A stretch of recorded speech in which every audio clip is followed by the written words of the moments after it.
What is going on, y'all? GoofyRhexxi here, and hope everybody is doing well. And welcome, guys, to week number 21 of the Weekly Headliner Update. Now, if you are new to the Weekly Headliner Update, this is where we talk about what is upcoming this week in Marvel Strike Force, and then we also recap some of those important topics from the previous week as well. Now, this week, we have a new character Blitz rolling around on Thursday for Misty Knight. We have an old legendary that's going to be returning this week with a flash event that's rolling back around on Friday. We're also going to go through my thoughts, what I think about the Adam Warlock and the unlock requirements, and yes, those Doom raids as well, the effects, the changes. What does this mean, and what do I think that they need to do to fix these ISO requirements that they've now pushed into those Doom raids? But we're going to talk about that. We're going to talk about so much more, guys, on this week's Weekly Headliner, and we're going to start right now.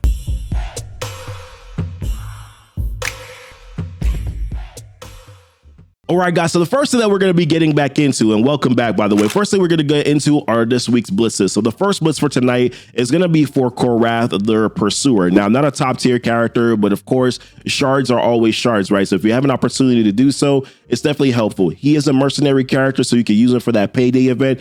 You can also throw him on that Merc team as well. So if you don't want to use Bullseye, maybe you don't have very good red stars on him, and you have some good red stars on Korath, then maybe you can throw him in there. I find that a full Merc team tends to be a little bit more challenging for me on war defense. I know a lot of people tend to like to use that Shuri Killmonger combo, but hey, I think a fifth mercenary character, they're faster, they do a lot more damage, they're a little bit more dangerous, than sort of that hybrid team. So yeah, give yourself an opportunity here if you don't have Shards or Korath, to get some shards, or if you just want a milestone and chill because you don't really care about the shards, that's okay too. But yeah, that's tonight's blitz going to be for Korath. Now, the next character, far more important, right? Misty Knight is a new character blitz for Thursday. Obviously, a lot of players, I think, have already purchased and bought, Misty Knight. I think a lot of us had a speculation that they might be a team that you need to use to unlock a legendary.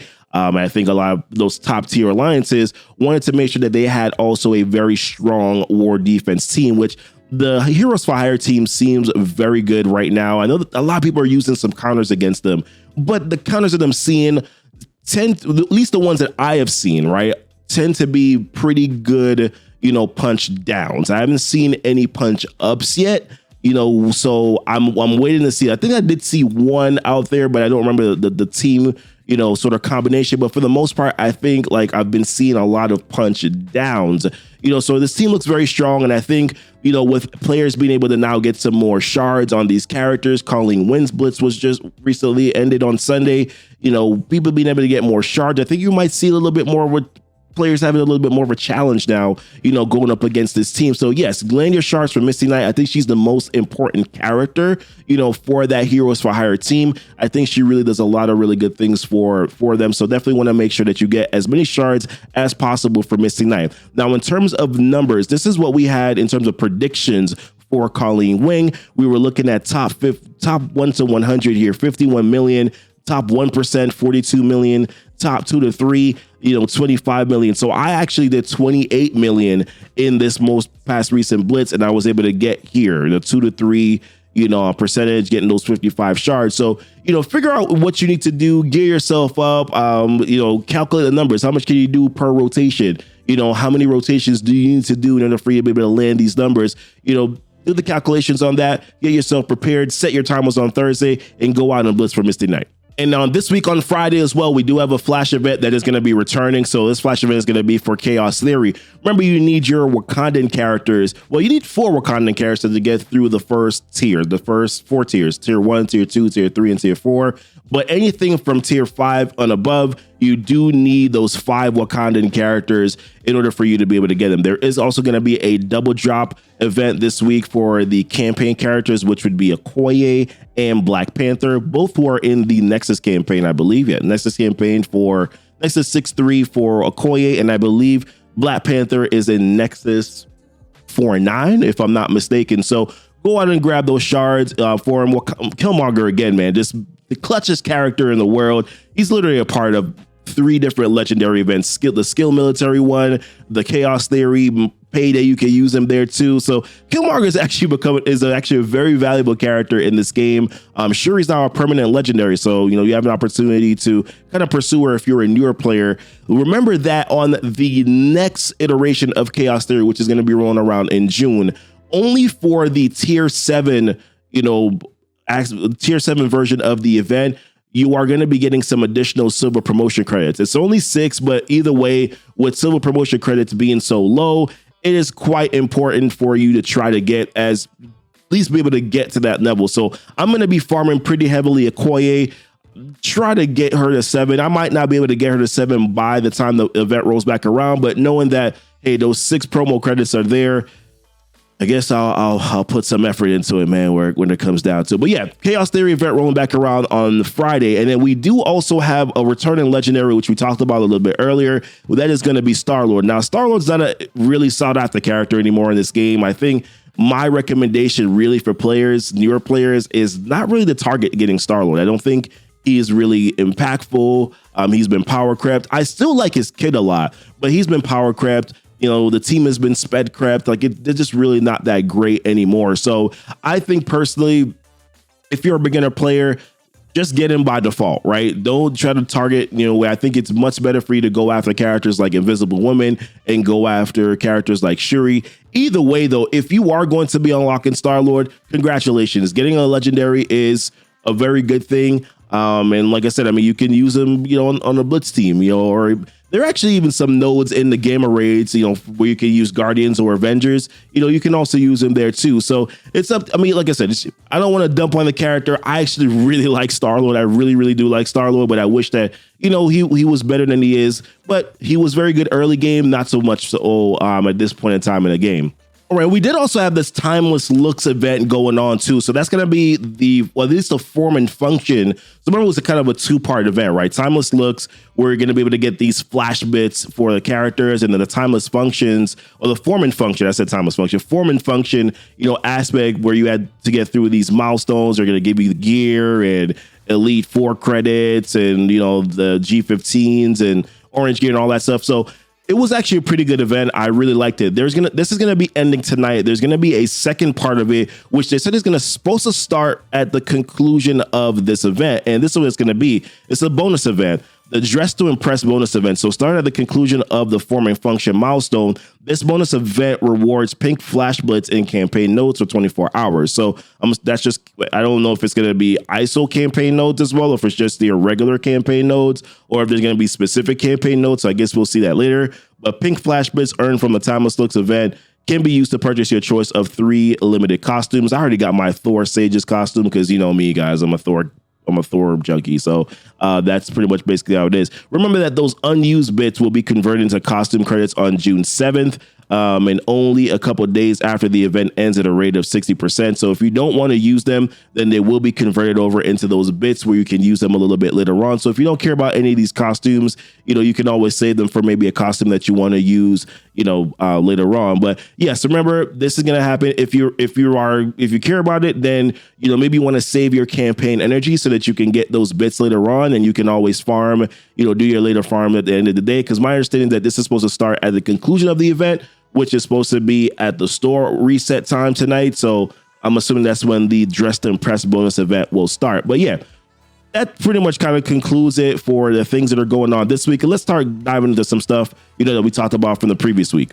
All right, so in the blog post from last week, we finally got some updates here on Adam Warlock coming into the game. So we saw some things floating around, throughout the week, right? We saw the Twitter pic, that was announced. That showed the picture of the cocoon that he was in. We had saw the Misty Knight video, where we saw the cocoon in that video as well, next to like a liquor store and stuff, which I don't know if that really was intentional or not, but let's move on. It's not fully relevant. And of course, then we actually got the announcement of Adam Warlock coming into the game, in the blog post. And I will say this, I do like Adam Warlock. I think his kit is very solid. It looks very strong. In comparison, though, to the other newly released characters that we just got, like Kestrel and Silver Surfer, I don't know how it stands up, but either way, he's a legendary character and he looks like a very strong legendary character. So, I think it may be unfair to compare, but I guess they've kind of created this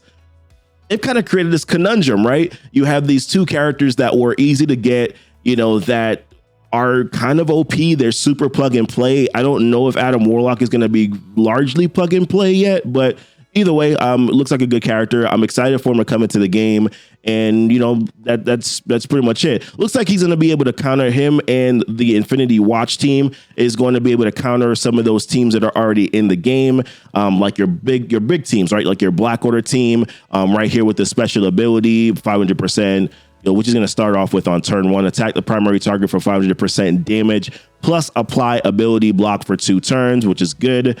Apply ability block to all enemy villain protectors for 2 turns. So it looks like even if you don't target, the character, target the villain protectors themselves, you can ability block 1, and then you can ability block 2, villain protector characters, Call Obsidian. If you want to ability block Thanos, that could be completely relevant for you as well. Apply disrupted to all enemy protectors for 2 turns. So it looks like this is another one where, you can probably use it against some other protector teams, maybe Heroes for Hire potentially, if you are concerned about Luke Cage, and villain protectors again, Emma Rodders has villain protectors. So it kind of makes sense, right, that they would have this team and have Adam Warlock counter what is, yes, the still like your top 5, two of your top 5 war defense teams.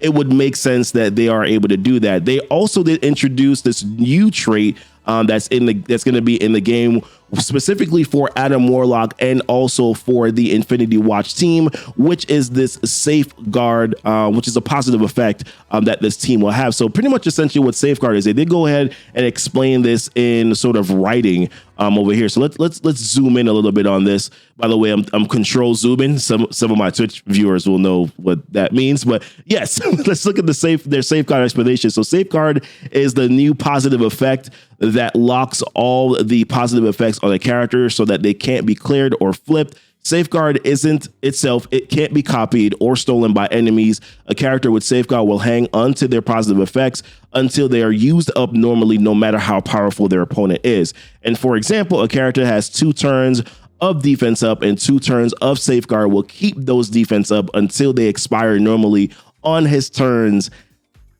or her turns, right? Even when being hit by a character that could normally clear or flip them. So I think that's obviously, this is a safeguard against, Thanos flipping their positive effects or Emma clearing, their positive effects. That's the reason why safeguard is there, or just those teams that will clear positive effects. That's the way that I'm reading, the reason why safeguard is there, which I think is fine. Maybe, like I said, I think potentially this team might be able to counter Heroes for Hire, but we don't know the rest of the characters. What we do know is that Nebula and Gamora are going to be on this team, and I'm actually happy that they're going to be getting some reworks because they have not been good for a very long time, and it's about time. It's about time that the sisters, get some relevance in the game. But yes, you guys can go ahead and take a look at Adam Warlock's kit. I do think it looks very good. What's more important is how are you going to be able to unlock Adam Warlock? And I was a bit shocked by this, not fully, but I was a bit shocked by this. So Jubilee, you're going to need to unlock her and need her to unlock the legendary Adam Warlock. So we kind of knew and expected that at some point in time, we're going to get this next legendary character that you're going to have to use to unlock another legendary, right? So previously, before we had Black Bolt, used to unlock Ebony Maw. So we expected that at some point in time that we were going to see this again. But I thought that when they were doing this, that they would also include that legendary's team. So I thought if they were going to make a legendary like, if Jubilee was going to be the character that you're going to use to unlock Adam Warlock, I thought that they would say, okay, well, Jubilee and the Axemen team would be needed to unlock, Adam Warlock, but they included the 4 X Factor characters, which I think partially is not, I think some players kind of felt bad about it. I felt bad about it because I realized that a lot of these characters, all of these characters are not farmable. Polaris is primarily Strike Pass, which means that from a free-to-play perspective, there's really no other way for you to get any other shards. You're going to be maxed out at 300 shards for Polaris. So I'm hoping that they're going to make her farmable, because if not, then that's kind of poopy. And yeah, you might say, well, free-to-play characters shouldn't be able to unlock legendary at first pass anyways. Well, think about it this way. Not every single free-to-play character is 300 days played or 400 days played. You have a lot of free-to-play characters, free-to-play players, not characters, free-to-play players that are late game players, right? So I think that if in previous releases where you had Blitz, they were able to get those extra shards. They were able to compete in the top 1 to 100, the 1% to get those extra shards. So this right here, I don't like because Polaris is not farmable. Multiple Man, we had a very favorable event campaign, but he's not farmable, but it looks like he's going to be farmable at some point based on the data mines. I think Tana made a video talking about how he's going to be getting a node. So that seems to be an answer. Shatterstar also was an event campaign, and obviously you'll also be able to get some shards here from the RTA pass. So I think most people will be fine with Shatterstar. Still think that they need to make him farmable, right? And Longshot is the biggest question right now because he is not farmable. We haven't seen anywhere for you to be able to get shards from that I can remember, be able to get shards from since his release, other than through just random RNG from these orbs. So that portion of it I don't like, but I guess they're going to make them farmable so that you can grab the characters. The question is, how soon will they make them farmable so that you can go after getting it? I know I'm definitely going to need some long shot shards. I'm fine everywhere else, but definitely those long shot shards I'm going to be looking for. They also are introducing this new Mythic Legendary event thing, which I'm sort of okay with. I just don't like their requirements. So they're adding additional requirements such as gear and then ISO 8s. I don't like the ISO 8 one. I'll tell you this right off the bat right now. ISO 8s are such a massive, to me, bottleneck in this game. Once you start to have to push characters up to 4, and maybe if you want to push some characters up to 5, which we're definitely going to talk about later, right? I don't like the ISO level requirements. So the leveling and the gear tier, I'm cool with, right? 65, gear tier 12, the ISO level 3, although not hard to take a character there, I don't like the ISO level requirement. That's just for the 5-star unlock of Adam Warlock. When we take a look at the 6-star unlock, they're going to give in tier 6, they're going to give you an opportunity, it looks like, to play, you know, with maybe potentially Adam Warlock. That looks like what this is. You know, have no requirements, so feel free to dive into that mission. When your team is ready, the requirements pick back up at tier 7. So it looks like they're probably going to allow for you to play with Adam Warlock or get a feel, you know, of his kit. But once you get to tier 7 and then tier 8, it's gear tier 13, ISO level 4, gear tier 14, ISO level 5. Oh my Lord. For me, it kind of feels bad, even though I'm okay with the gear. It kind of feels bad to have the gear tier 13 or put any orange gear on Multiple Man or put any orange gear on Polaris. Like, I know it's probably somewhat okay, but I don't think that those two characters really need to have orange gear on them. I feel like they're sufficient at gear tier 12, but unfortunately, you don't have a choice, right? When it comes to this Mythic Legendary. So this one is not really that big of a deal to me, but I don't like it either way. But the gear tier portion of it, the ISO aspect, don't like it because ISOs are just such a large bottleneck right now, I think, in this game. So I typically just don't like you having to force me to put ISOs on characters, especially with this next sort of, I think this lumped in with Doom Raids. The Doom Raid update is kind of what kind of like tipped me off, man. It was, so the Doom Raid updates, the skinny of it, you guys already know already. They are now going to require that you have characters, right? They're going to have to be, I'm trying to find the paragraph of it here. Yeah, this is it right here. The first big update is that Doom Raids will be more thematically linked to ISO 8 as requirements to participate and as additional rewards. Characters used in the first 5 nodes of Doom 1 will now need to be equipped with at least ISO level green 4, and the remaining nodes require class level 5. Oof. These ISO levels will serve you well during battle, to be sure. So be sure to experiment with various levels of ISO 8 combinations. Well, dum-dum, we don't have enough ISO 8s ions to be able to experiment with them. So why would you even put that line in there? That pissed me off. And then the other portion of it too here is ISO level 4 for the first one, and then ISO level 5. Do you know how much ions and ISO crystals you need just to go to level 5? It's 81 ISO, it's 81 crystals per piece. And I'm fine with grinding out the ISO crystals. It's then the ions that become a large portion. It's 300,000 ions to go from 4 to 5. That just doesn't feel good. And for someone like me, man, I don't spend a ton of money in this game. Well, I'm a little bit more than a light spender, right? I think I'm hovering around anywhere between 50 to 100 a month, right? Is what I hover around. There's some months where I spend more than 100, right? But for the most part, on average, based on my spreadsheet, I'm averaging it anywhere between about $50 to $100 per month. So, and I don't spend any money on ions. I typically just buy characters, right? That's pretty much the only thing that I will spend money on. Or maybe the RTA pass if I feel like, well, RTA pass, and maybe Strike Pass if I feel like it for that month. So I look at this and I'm like, how in the world am I going to be able to compete with this unless I spend a crap ton of money? And then you talk to the Krakens and the whales who are like, bro, I don't have 25 characters or 5 full-on teams that currently have ISO level 5 on them, and we may not be able to compete in these raids. And there's so many ramifications that are tied to this, right? There are things like Silver Surfer shards. There are players now who probably will not be able to get that 6-star or 7-star Silver Surfer because they can't compete in those Doom raids. That is a bad feeling. The ions themselves, there's really no way for you to get them. I guess you got to farm them, to farm the ISO campaign out to try to get those extra ions. But it's going to take you probably 2-3 weeks just for you to get enough ions and then the crystals to take up characters to ISO level 5. So what are you forced to do now? Yes, you've made Doom raids easier. They talked about how Doom raids are easier, but you have made it more difficult for people to enter into Doom raids, which then just defeats the purpose. It defeats the purpose. I don't understand why there was a need to make it a requirement, make it a recommendation, say, hey, it's recommended that you have to do this. Or with your difficulty sliders, hey, in Doom slider difficulty 1, you have to have characters at ISO level 3, then 2, level 4, then so on. Then yes, okay, if you made it the sliders and had the sliders have the requirements for the ISOs, then I could understand that. But now you've made the Doom raids easier, but people can't get into the content. What point in time are they ever concerned about the players actually having fun in this game and just not making things more difficult? To me, I look at this as lazy.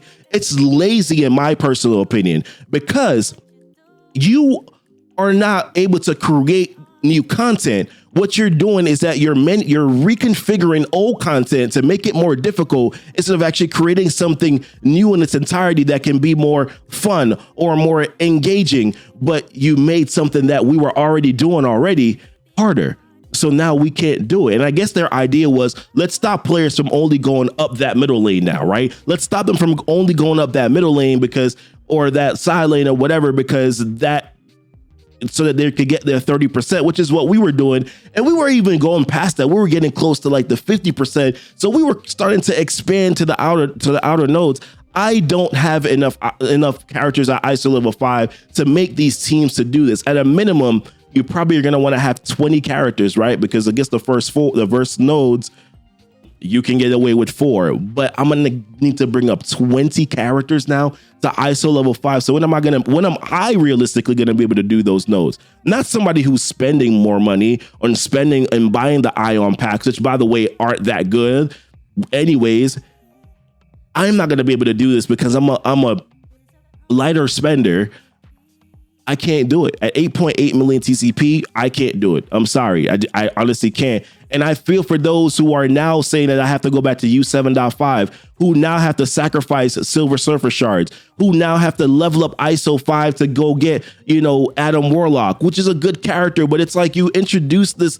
It's just, I feel like the only reason why they introduced Adam Warlock in this blog post, only reason why they did that is because they know how bad we were going to react to these Doom raids. This is something that they need to fix. They need to fix it quickly. There are people who are already quitting this game because of it. Not, oh, I'm going to quit. No, they've already quit. They're not doing it anymore. And I don't know, Scopely, are you okay with consistently doing things that hurt your community, that make players leave? You can't retain new players. You can't retain new players, right? Because new players feel like they can't compete in this game. And then you have later game players who you're making the content so difficult, whales and krakens, that they feel as if though whatever the money they're putting into it, that they're not getting anything from it. So therefore, what happens? New players are leaving, older players are leaving. You're not retaining new players. Your game's not growing. Are you consistently okay with that? Make better decisions. Ask us. My God, if you had asked us, we're in the Envoy program. If you had asked us, hey, how do you think people are going to react to this? Then we could have given you an answer, bro. But you didn't do that. You just rolled it out anyways. It just shows a lack of care And yes, I know that you need to make money, but you can make way more money if you did right by the players. I get it, man. You got to make money. I'm cool with that. But give us the incentive to want to spend and not do it in a way where you're trying to force us to spend, because that feels bad. And then we exit and then we leave, right? That's the problem, Scopely. You got to do better by the players. Ask us, utilize us, man, because we're here to help. We want the game to succeed. I want the game to succeed. I'm having fun in the game in certain aspects. There's certain aspects I'm not having fun in.